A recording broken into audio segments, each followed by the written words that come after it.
All right, let's get into it. You think today's ocean is scary? Oh, you have absolutely no idea what was lurking in the abyss millions and millions of years ago. We are about to take a deep dive into the darkest, most terrifying corners of the prehistoric seas to meet the literal monsters that evolution cooked up. And I'm not even exaggerating. The great white sharks and the giant squids we have today, they're practically cuddly compared to what was swimming around back then.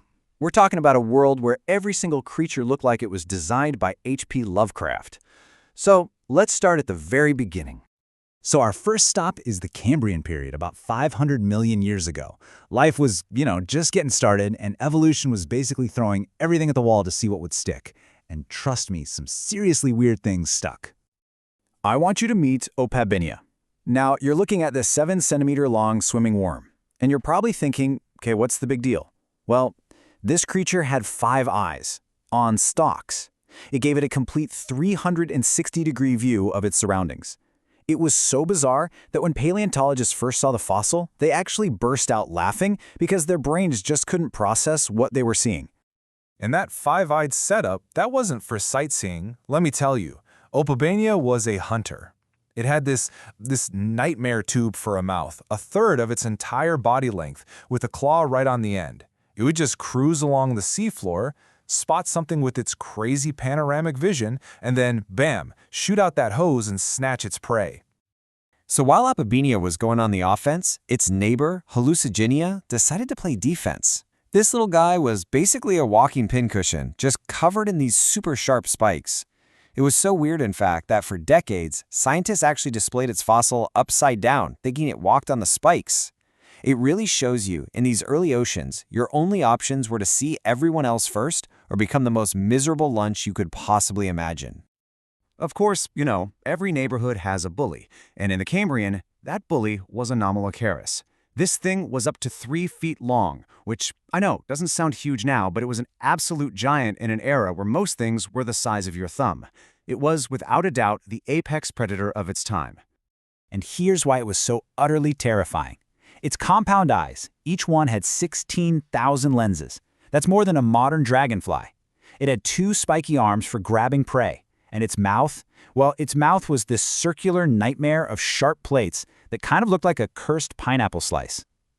For years, paleontologists kept finding its parts separately and thought they had 3 different animals: a jellyfish, a shrimp, and something else they couldn't even identify.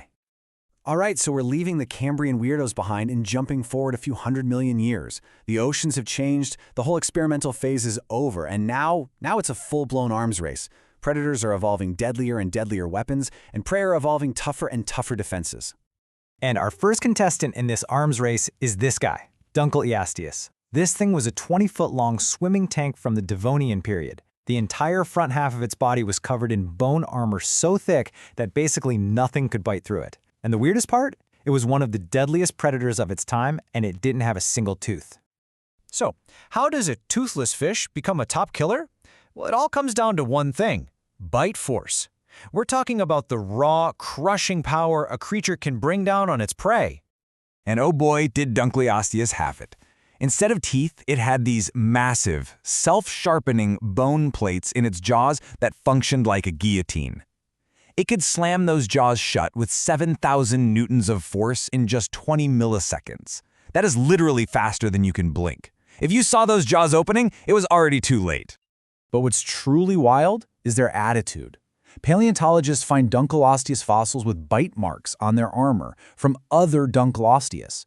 I mean, they were so ridiculously aggressive, they would try to eat each other, even though their armor made it basically impossible. That is a special kind of mean.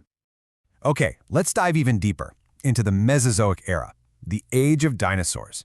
On land, sure, things were getting big, but in the water, they were getting truly colossal.